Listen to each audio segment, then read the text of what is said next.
Hello, ladies and gentlemen. Welcome to today's video. My name is Tim Hasselbeck. Let's get started. All right. So, welcome to the second video of the 2020 NFL Draft Recap. And today's highlighted team is the Atlanta Falcons. We're doing this in alphabetical order. Don't forget that. So, we wrapped up the NFL Draft. Final pick of the 7th round just concluded a few minutes ago. The NFL Network has signed off, and now I am left to my duties of filling out 32 days worth of coverage, post-draft coverage, if you will, recapping all of the team's picks and giving you some takes. So welcome aboard. Intros are going to be weird. You know, it's still quarantine and whatnot, but all right, I digress. Moving on. Let's talk about the Atlanta Falcons. It seems like the Atlanta Falcons have some injury issues these past couple seasons, and more notably last year with some of their early, one of their early draft picks in the offensive line last year suffering an injury problem. The defense was banged up, so they are trying to remedy those issues as they move ahead in a very hyper-competitive division this year. So, what have the Atlanta Falcons done in the 2020 NFL Draft? Well, leading up to the draft, I think a lot of people were pretty well set on them going defense in the first round. A lot of people had pegged them for corner. A lot of people had pegged them for edge rusher. So that was still definitely on the board. Now, picking 16, they were well out of reach for one of the top two corners, C.J. Henderson and Jeffrey Okudah. And there was talk leading up to the draft, the first, couple of days leading up before it, that they might trade up into the top 10 to try to get C.J. Henderson, and that did not come to fruition. As we saw, there was very few trades in the top 15 of that draft. I think there was only one, and I think it was just two teams flipping one spot. So they had to either settle on Caleb on Chason at a position of need, or go a different route and enter the tier 2 of cornerbacks, as I like to call it, the second block, if you will, and that's what they did. They went with round 1, pick 16, A.J. Terrell, quarterback from Clemson. Now, the problem with A.J. Terrell has been, what have you done for me recently? And unfortunately, the last college footage that we have of him is getting him eaten alive by LSU in the championship game.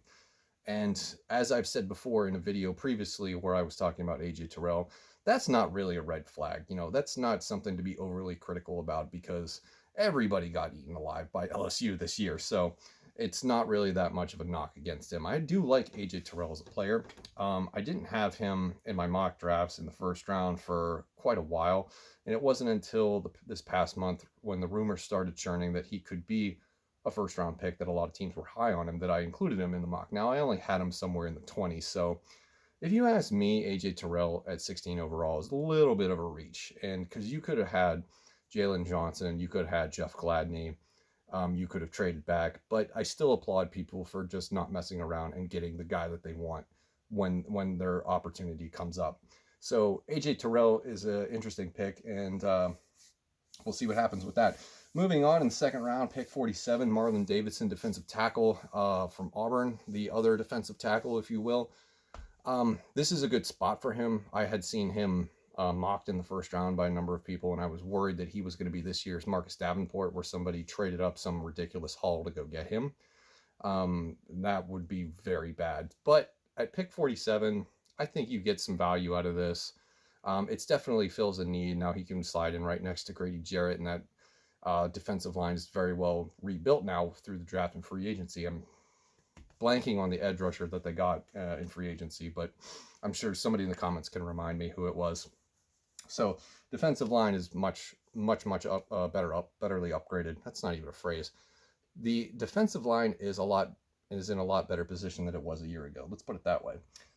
Moving on to the third round at pick 78, we had Matt Hennessy, center from Temple. I was actually looking at this guy in the week leading up to the draft as sort of a potential interior offensive lineman that you could kick to guard for the Minnesota Vikings, but that didn't happen apparently. Well, obviously. So Matt Hennessy at 78 overall, that's a good depth pick. I'm not sure what the current, condition or status is of Alex Mack in Atlanta. I'm sure it's fine. Heading into this draft, it felt like the Atlanta Falcons offense was pretty much set, and it was just loaded with former first-round picks because they got Laquan Treadwell in free agency. Caleb McGarry is going to be able to play this year. Julio Jones, Calvin Ridley, Matt Ryan. It just first round picks all over the place. So it felt like the offensive line was set and they didn't need really any. So this is, to me, seems like a depth pick where they'll just rotate him in and out if necessary for like one of the guard positions. But Matt Hennessy, good player, good pick. I can appreciate this value. Next, we have 2 fourth-round picks. First at 119, they have Michael Walker, linebacker from Fresno State. Not much really to say about this. Like I've said in the previous video with the Arizona Cardinals, I wasn't really too high in the linebacker class. After a certain point, there was a number of people that I was interested in, like Willie Gay Jr., Malik Harrison, Troy Pride, even Jordan Brooks, who we're going to talk about at the end of this series. But Michael Walker is, they need defensive help. Getting better on the defensive side of the ball was the goal for this. And I think that they were able to achieve that and get, players that they can definitely use at all levels of the defense. So not overly critical of it, but not, the most exciting thing in the world. Next, round 4, pick 138, Jalen Hawkins, safety from Cal. This is something I thought they could have did a little bit earlier, maybe not with Hawkins, maybe with somebody else. There's a lot of good safeties in this class. But Jalen Hawkins is a decent pick. I really do like it. I think this is a solid first 4 rounds. Then after that, much ado about nothing for the rest of the draft. So if you're a Falcons fan and you watched anything past the 4th round, I'm sorry to sorry to say that you didn't get to see very much, except for a punter from Syracuse come off in 7th round, pick 228, Sterling Hoffrichter, punter from Syracuse. I have nothing analytical to give you about special teams, place kickers, or punters. Long snappers included in that. If it was somebody that maybe offered some kick return value or punt return value, or maybe just a gunner, maybe I'd throw that in. But as far as kickers and punters goes in the NFL draft, and you're just adding another level of crapshoot to something that is already a mega crapshoot. So, I mean, if you really like a guy, that's a punter or a kicker, go get him. But to me, this is something that could be settled in, undrafted free agency. But I understand probably why teams wouldn't want to do that this year because of COVID-19 and the restrictions put in place where they can't actually meet with players.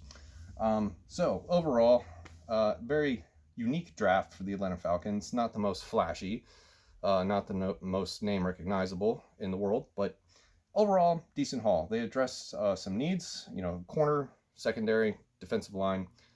So this, to me, I'm not, like I said, I'm not going to give it a grade. I think it's a decent haul.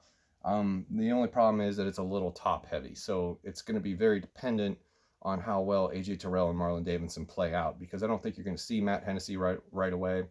Malik Walker and Jalen Hawkins will probably see some playing time, but I don't know if they're starters right now. And then a punter is, of course, a punter. So this draft is really dependent on AJ Terrell and Marlin Davidson being successful when we look back in a few years and how we actually evaluate this draft for the Atlanta Falcons. So that's my take on the Atlanta Falcons draft for the NFL 2020 draft. I will see you in the next one. Thank you very much for watching.